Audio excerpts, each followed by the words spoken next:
तोहर जानी सजनी ला गढ़ा मोर प्रेम कहानी देखुती भाई दुनिया हेबा मिलन मोर प्रेम मिलन हरा धरा तो दिन करी तखला हरा धरा तो दिन करी तखला तुम बीच बजारे गलाती मारू छो असती साजू छलेला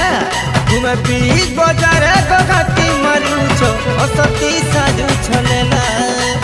जब देखले गोढ़ा पिरो खींचो